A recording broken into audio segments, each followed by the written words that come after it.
Hey blues fans, welcome to the latest episode of This Week in the Blues. It's our weekly take on blues history. I'm your host, Jimbo Big Train Madsen with Big Train and the Locomotives. We've got a great show this week, so let's take a look at what happened. Bobo Jenkins was born January 7th, 1916 in Forkland, Alabama. In addition to being one of the top bluesmen in Detroit, he also built and set up his own recording studio and record label there. Jenkins is best known for his recordings of Democrat Blues and Tell Me Where You Stayed Last Night. His sharecropper father died when Jenkins was not yet 1 year old. He left home before the age of 12 and arrived in Memphis, Tennessee. He had a wife at the age of 14, the first of 10 marriages. Well, at least he's not a quitter.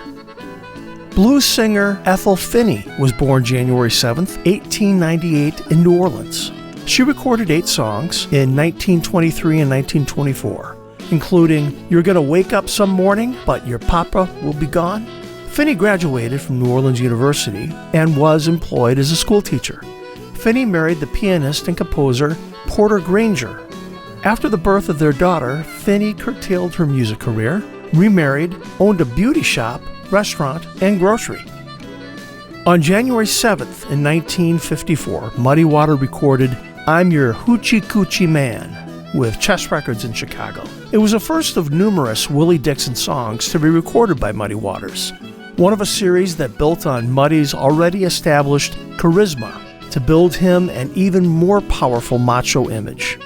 The recording featured Muddy Waters on vocal and guitar, Little Walter on harmonica, Jimmy Rogers on guitar, Otis Spann on piano, and Elga Emmons on drums.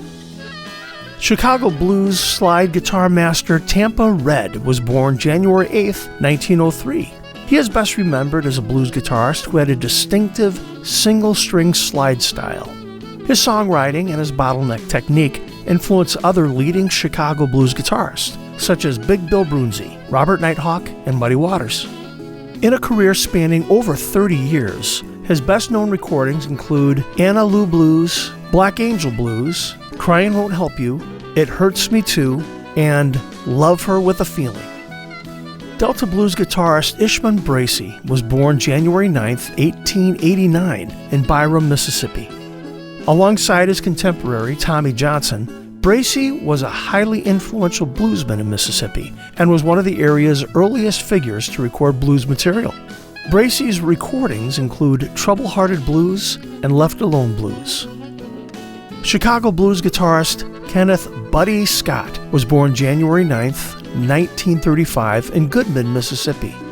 He moved to Chicago when he was 7 and later joined the doo-wop group The Masqueraders. His brothers formed a group, the Scott Brothers, and Buddy formed a group called Scotty and the Rib Tips and recorded several singles late in the 1960s. They played locally in Chicago blues clubs for over a generation.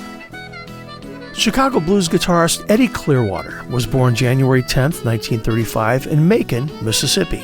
He was a cousin of the blues harmonica player Carrie Bell. He's been called one of blues' finest songwriters. He began playing guitar at age 13, teaching himself left-handed and upside down. He began performing with gospel groups, including the Five Blind Boys of Alabama. Blues maestro Slim Harpo was born January 11th in 1924 in Lobdell, Louisiana. After his parents died, he worked as a longshoreman and construction worker in New Orleans in the late 1930s and early 40s. Influenced in style by Jimmy Reed, he began performing in Baton Rouge bars using the name Harmonica Slim, and also accompanied his brother-in-law, Lightning Slim, in live performances. Mississippi Hill Country slide maestro Fred McDowell was born January 12th, 1904 in Rossville, Tennessee. He was playing the guitar by the age of 14, with the slide hollowed out of a steer bone. His parents died when he was young, and the wandering life of a traveling musician soon took hold. The 1920s saw him playing for tips on the street around Memphis and settling down in Como, Mississippi, where he lived the rest of his life. For the next 30-plus years, he split his time between farming and playing music for various local events. Well, blues fans, we just covered some of the highlights here. But if you want to know more about these artists or other things that happened this week in the blues, be sure to follow our social media pages or visit our website at bigtrainblues.com. We'll have a new episode next week, so we'll see you then.